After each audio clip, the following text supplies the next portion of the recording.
with no pre-orders on the horizon, at least currently, and with it still kind of being the beginning of 22, and with me doing a big time collection reset after last year selling off a lot of Legends and Black Series, I figured it was a good time to introduce you to the Toypixx carefully curated collection, the First 48. Let's do this!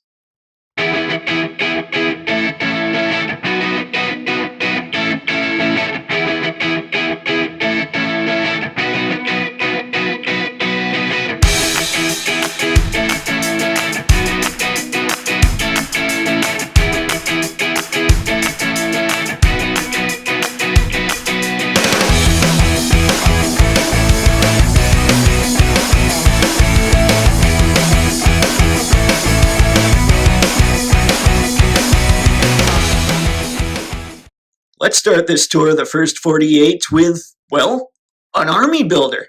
Here we have the Hasbro Star Wars Black Series Mandalorian Stormtrooper.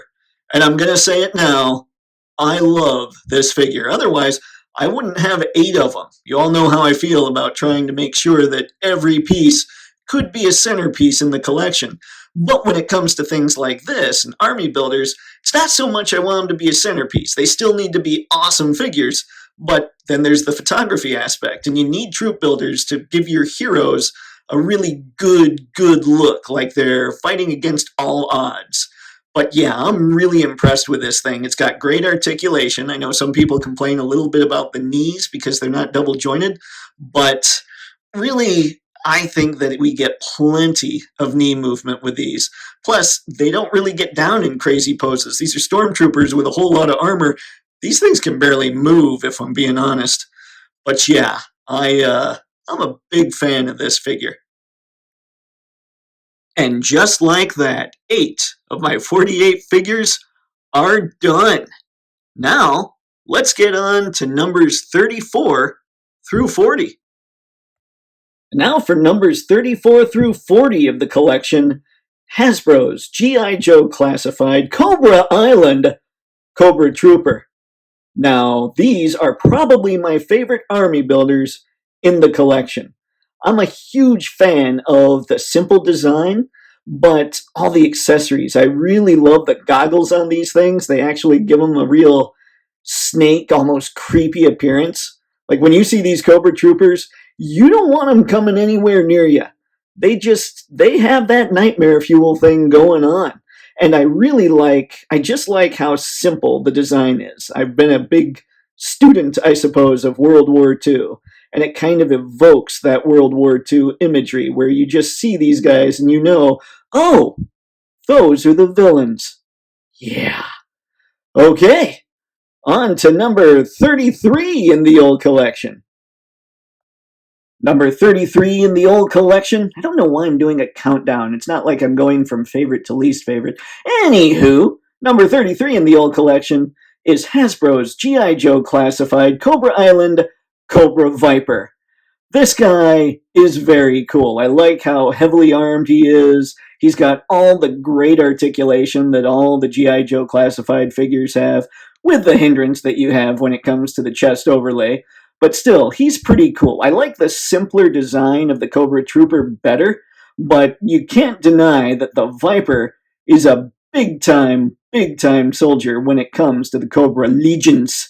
So you've got to have a couple of him, and in fact, I still got to get a couple more of him. Yeah, got to figure out that. Good times. Now, let's move on to number 32. And at number 32, we have Hasbro's G.I. Joe Classified Cobra Island Firefly. This would be so much easier to say things if I didn't have to say Cobra Island in front of so many of them. But I digress. Firefly here, while not exactly having the classic look, which again isn't a problem for me. I don't need things to be totally 80s all the time or even most of the time. A lot of people aren't big fans of him because of that. I love the huge bomber-like looking flak kind of stuff going on him to protect him. I love that he comes with a drone and a remote, the red goggles, the beat-up, burned-up face. This guy looks like a saboteur should look. if he's constantly setting explosives, because hey, he might be perfect now.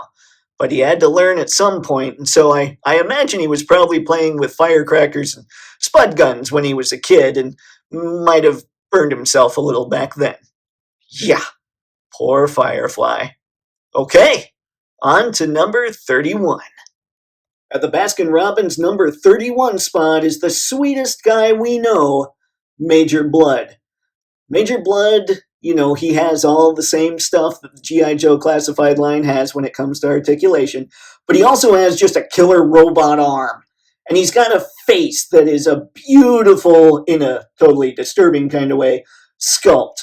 And he wears dog tags of all his fallen G.I. Joe victims. Major Blood is a figure with a whole lot of character.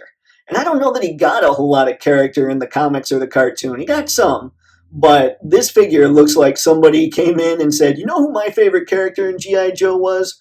Major Blood. And I'm going to do him right. Because man, oh man, this dude was done right. And now, if you're still keeping track, we have the number 30, Destro.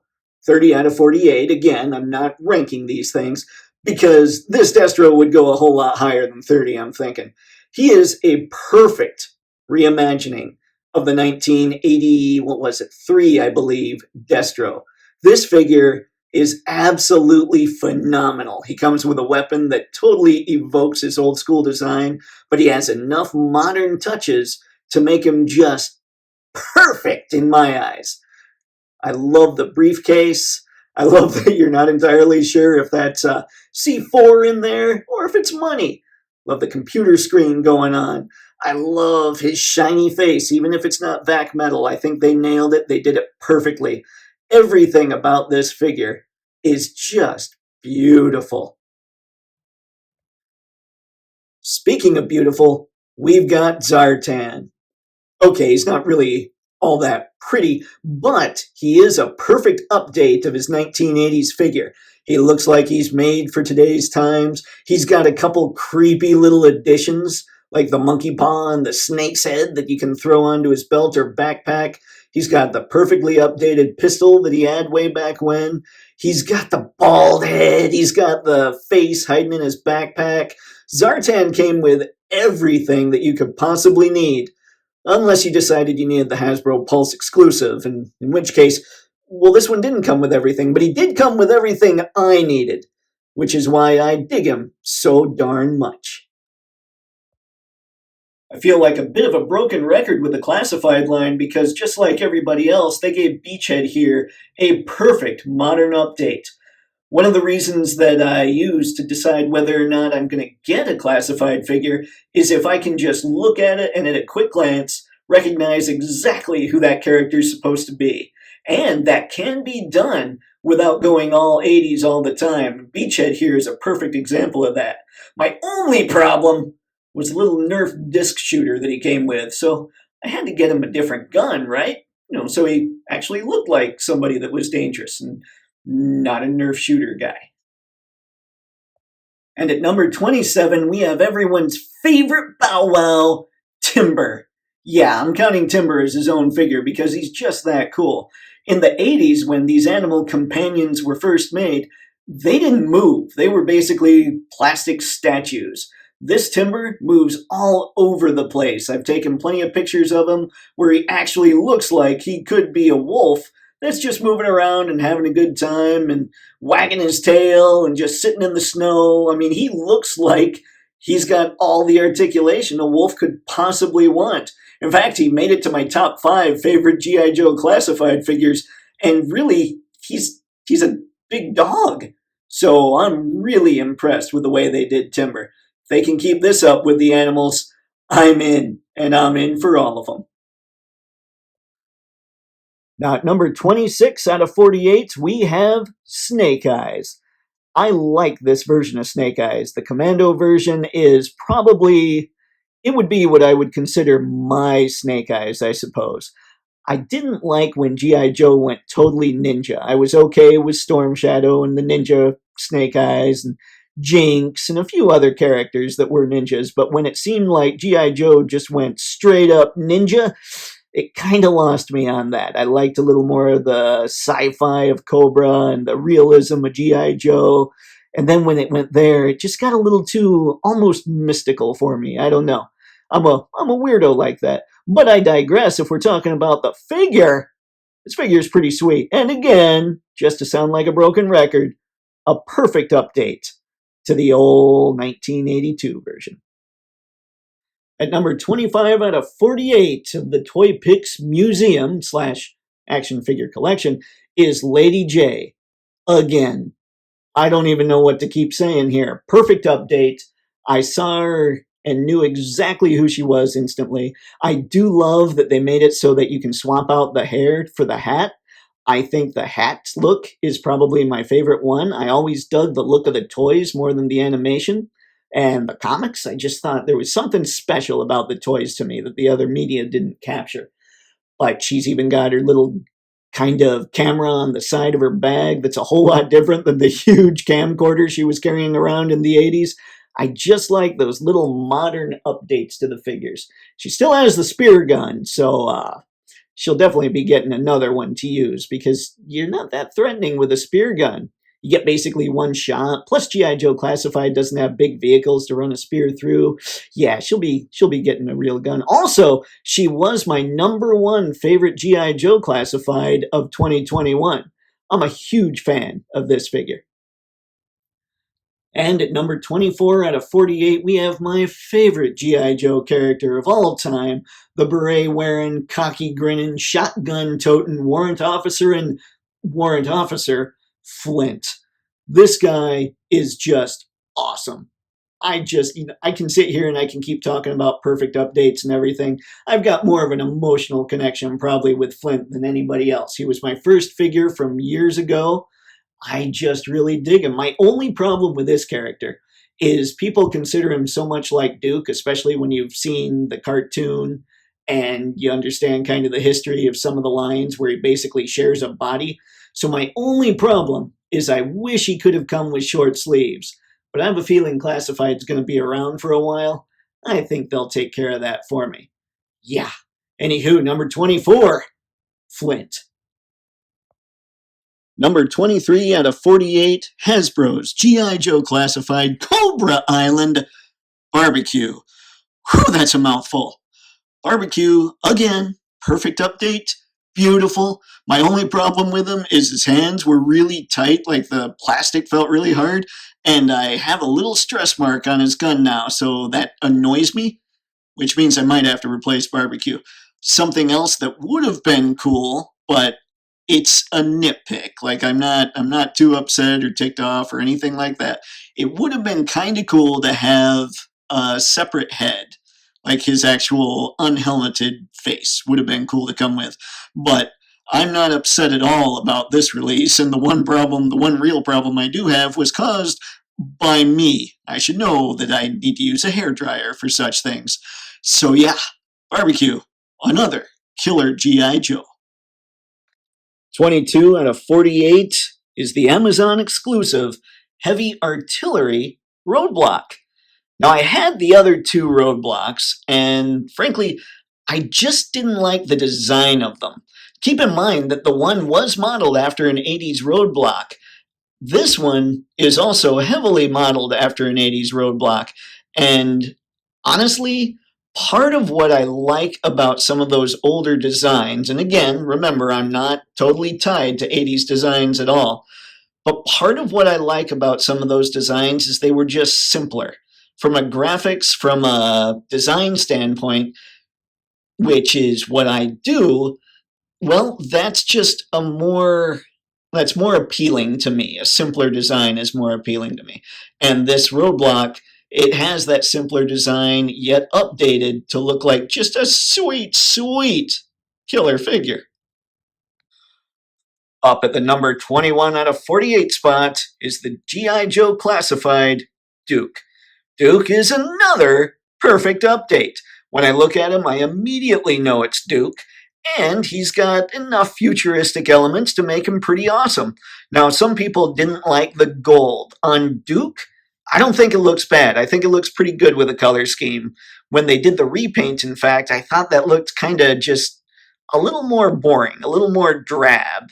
And while I do like simple design, I don't necessarily like drab design. Duke here, he doesn't look drab. He's got those gold accents. Looks pretty cool. Big fan. I might not be a big fan of Duke. I mean, Flint's my guy, but as far as a Duke figure, this one's pretty great. And coming in at number 20 out of 48 is Hasbro's G.I. Joe Classified Double Zero Hasbro Pulse exclusive Snake Eyes. This Snake Eyes is the first G.I. Joe Classified figure that Hasbro released in this line. And I have to say, I think he's still my favorite figure. There's something that they've done with the drop down hips that makes a lot of the figures lately, well, in the last year, kind of not feel, I don't know. You feel like you might break them if you don't apply a lot of the stuff like the shock oil to make them a little better. This Snake Eyes has none of those problems. Because he doesn't really have a vest overlay, his articulation is just killer. Again, the Commando Snake Eyes is my favorite look when it comes to Snake Eyes, but I think that this ninja here is my favorite figure. And I had the one that was all in black, but again, kind of drab. There's something a little more exciting about adding just a bit of color to Snake Eyes, but still keeping him a pretty dark character. Very, very cool. And now, with G.I. Joe Classified out of the way, whew, that's a big chunk of the old collection.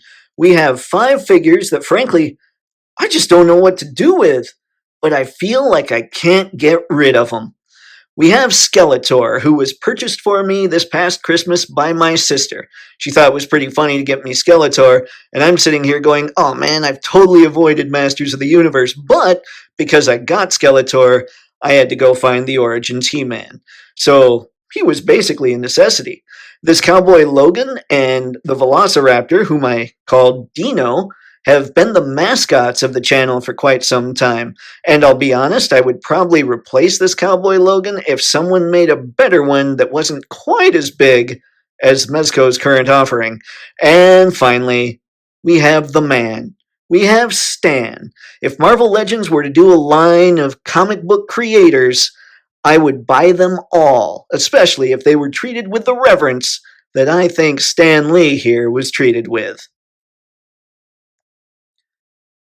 And now at the number 14 out of 48 spot, and remember, this isn't like a top 48 or anything like that. I don't know why I decided to count down in this way, but we have Gunslinger Spawn.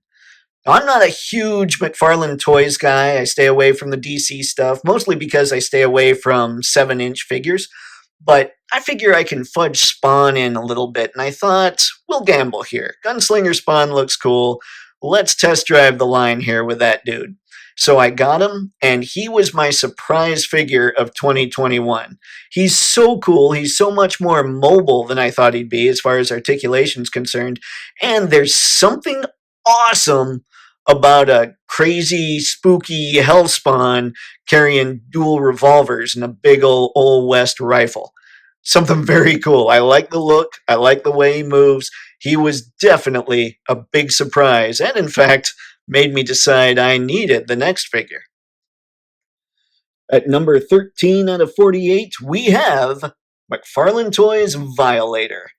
Now, I'd heard this figure was pretty incredible, but I didn't decide to go for it until I got a hold of Gunslinger Spawn and thought, okay, this is pretty rad. Now, Violator has enough articulation. Doesn't have tons, but it seems to have the right amount, especially with how huge the figure is. But one thing you can't deny, especially when you're someone who likes to take pictures of these things, pictures? Ah, Porky Pig. Anywho, one thing you can't deny is how incredible the sculpt work is on this guy. You hit him with a hard light, and there's creases all over him. He just looks incredible under the lights. He looks incredible in front of the lens. I'm a huge fan, as I am about pretty much all my figures, but this guy is just a huge dude that you can pit against anybody in your collection and just make it look like, I mean, you put this guy against Superman, Superman might have a problem with him. That's how cool and massive this figure is. And now at number 12 out of 48, we have McFarlane Toys Kickstarter Spawn. Now, I was big into comic books when all those guys from Marvel ended up leaving to form Image Comics. Guys like Jim Lee and Rob Liefeld, and of course, Todd McFarlane. And I jumped all over those first issues of Youngblood, Wildcat, and Spawn when they came out, just to see what these guys were up to. The art, as always when it came to those, was killer. And when I saw that McFarlane was releasing this Kickstarter Spawn, I knew that I had to have at least this version, if no other. Now, my problem with them, and why I almost sold them a while back actually, is that cape just doesn't allow for anything. But I saw that somebody's making some pretty incredible capes for this Spawn, so I'm going to go out, I'm going to pick up one of those capes, and who knows, this guy might end up taking a top 5 spot in my collection. Not when I really have a top 5, when pretty much every part of the collection is awesome. I'm lucky like that. That's that whole museum curating thing when I think of my collection. Curate them, make them incredible.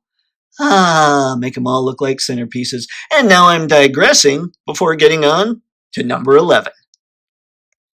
And now at the 11 out of 48 spot, and man, oh man, I don't know about your eyeballs, but I'm sure running out of voice, we have Plunderlings. And specifically, we have Tough. Now, I defy anybody to find a more entertaining, more fun, more zany, more maniacal toy line than Plunderlings. This Tough here is hilarious. He's a bit of a witch, it looks like, but he's a witch with a mallet. And who doesn't find mallets absolutely hilarious? These guys are about 4 inches tall. They fit perfectly with your 1/12 scale figures. Just incredible dudes to have around. Hilarious dudes to have around. Some of my absolute favorite figures in my collection, and I will definitely be adding more to it this year. Because who really needs money? And now we're starting with the last 10 figures with number 10 out of 48. And again, it's not a countdown, they're all pretty awesome figures. Spurt. Spurt is the first Plunderling I ever got. I saw him, and for whatever reason, I thought, okay, of all the nutty Plunderlings, that one's for me. He's got his conquistador helmet, he's got a spear for spearing, because why else would you spear? And he's got a conch shell for alerting other Plunderlings when there's dastardly trouble approaching on the horizon, or when there's food, or when it's party time and somebody needs to bring the ale. Whatever it is, Spurt is just a hilarious dude, and it probably helps that he's classified as a berserker, which means he's frankly just nuts. Spurt's definitely a favorite in the old collection. Cracks me up every time I just look at him. And here we go with number 9, Captain Ash. Captain Ash is just one of those really cool Plunderlings I got for Christmas. I basically said to the family, hey guys, if you want to get me something fun, I'll take Plunderlings, and he's one I got. And he just cracks me up, same as the others. A huge sword. He comes with a huge sword that looks like the guy couldn't even use it. But I have a feeling you shouldn't test that, because I'm pretty sure he can use it. He's got the periscope, so he can watch out for trouble, and then get a hold of Spurt to say, it's no trouble, but we got to get the people to bring the mead, the booze, the rum. Ooh, Plunderlings. Probably Caribbean. Probably rum. They drink rum. Yeah, Plunderlings totally drink rum. Anywho, this is why it's such a fun line. I keep making up stuff as I go.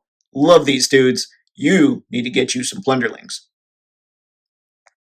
And at the number 8 spot, we have the Medicom Mafex Batman Hush Catwoman. I don't know what it is about this figure. She's really well articulated, but it's not like she has crazy articulation at the elbows or anything. But there's something I just really dig about her. I think a lot of it is that she's pretty much just wearing a black suit, which when you really light that up heavy, when it comes to photography, it really shows off and just gives this real cool latex look, kind of like, I guess, the Michelle Pfeiffer look from Batman Returns way back when. Maybe that's kind of what it is. Maybe it's the fact that it can look so shiny, it can look so dark, And the comic book likeness is phenomenal. I mean, they really captured Jim Lee's Catwoman here, and I couldn't be happier with her. There's just something really special about taking photos of this figure. Next up, we have the Medicom Mafex Batman Hush Batman. And just like Superman being my figure of the year this year, had I made one of those lists last year, Batman would have been number one because, frankly, this is the Batman I've always wanted. He's just like Superman in that I don't think they ever did a proper comic book style Batman since the Superpowers line. Those were little tiny figures, and those were an 80s toy line. I think they came out in 84. It's taken him that long to nail Batman, which is one of the reasons why he would have been number one last year, no doubt. Plus, he's got all the crazy Medicom Mafex articulation. He's just a phenomenal figure. I love shooting this dude. I love coming up with new poses. Love just using him in as many pictures as I possibly can.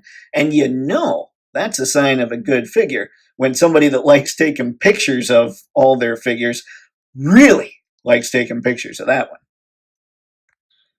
Speaking of my 2021 figure of the year, here's the Medicom Mafex Batman Hush Superman. And the same things apply to the Man of Steel here as applied to Batman. In my opinion, and don't worry if you don't agree, we can still be friends.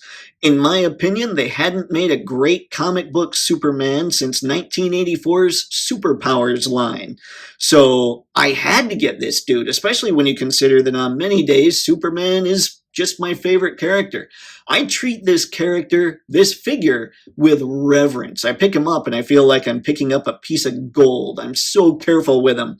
And right now, most of the pictures I have of him feature him just flying. I'm trying to hit that perfect flying pose with Soups.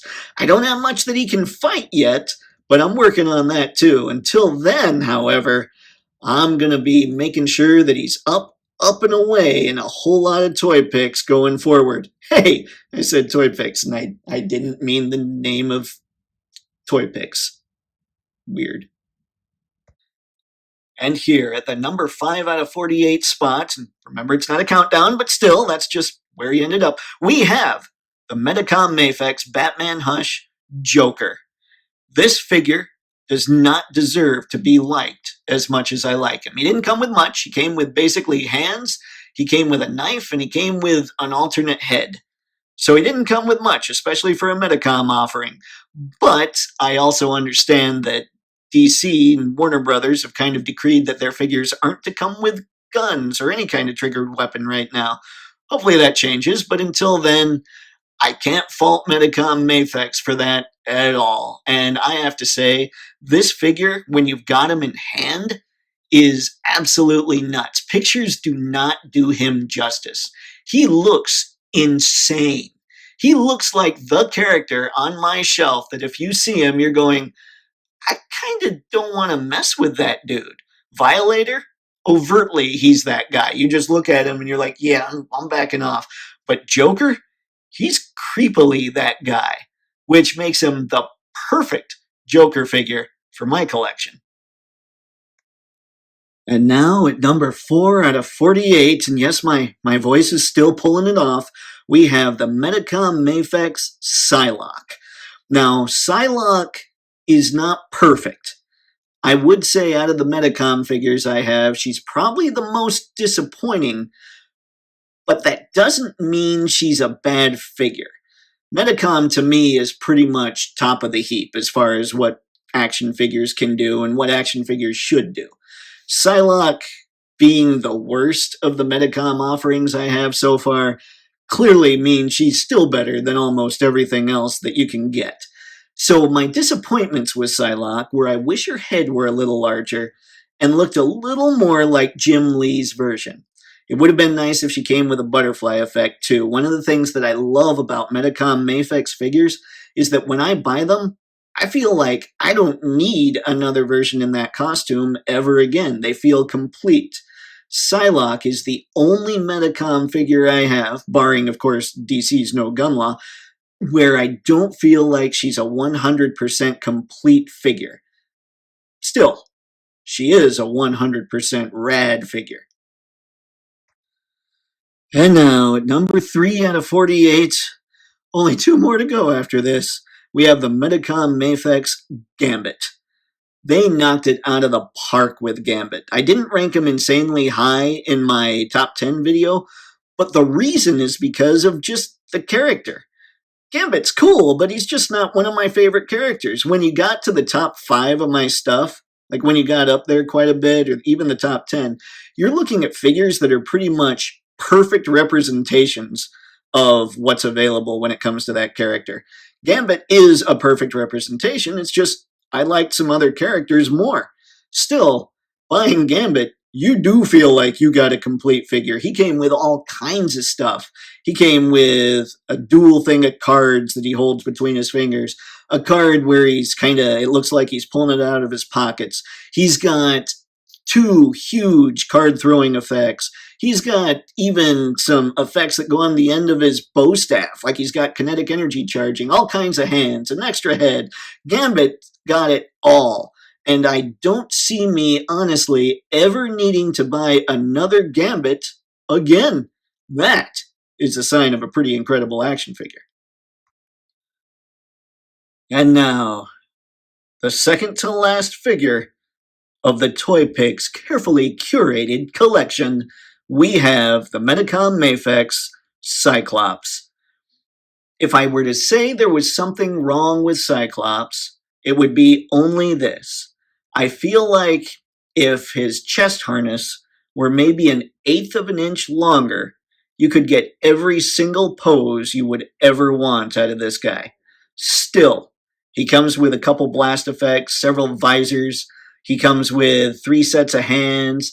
He is another complete offering from Medicom, and I'm just thrilled to have him. Cyclops has never been one of my favorite characters, but the Jim Lee looks were pretty simple. Yes, they were a little pouchy, but they were simple looks that I really appreciate when it comes to design. And there's just something really cool about this figure. He has that complete Jim Lee aesthetic. Like I said, if it were just 1/8 of an inch longer when it comes to the chest harness, he'd be absolutely perfect. And again, he's another one where I look at him like, I'm not sure I ever need to buy another Cyclops, at least in that uniform. Very cool figure. And finally, we're down to the last figure of Toypixx's carefully curated collection, the Medicom Mafex brown suit Wolverine. Ladies and gentlemen, this is the best brown suit Wolverine that's ever been produced. And I had the very first one by Mattel. I think most people would say that one's not the best, though, so I can't really say much. I also have tons of the 5-inch ones that Toy Biz put out, and I'll make a video about those one day. This is Wolverine. If you don't have this one, you don't have Wolverine. I'm sorry. That's it. Wolverine actually is one of those characters who fights with Superman sometimes. For my very favorite character, just depends on the day who I'm just identifying with more, I suppose. I don't know. But this Wolvie, when I opened him, I was flabbergasted at how well executed the claws were, about how well the heads popped on and off, how easily that happened, the hands. His colors are just absolutely phenomenal. I am so excited to see what Medicom does going forward when it comes to the X-Men. And after seeing that there's another Wolvie coming out, I'm just excited to see what they're going to do with the X-Force Wolvie. Just really, really cool figures all the way around. Yep. My throat hates me. That was it as far as the Toypixx carefully curated collection is concerned. I said that in one take. Go me! If you're digging the content, you know the drill. Subscribe, like, comment, share it with the people. Have some fun, enjoy yourself, leave some comments about what your collection looks like, and let's go from there. Hope everybody's enjoying their Sunday, and hey, as always, have fun and happy snapping. See ya.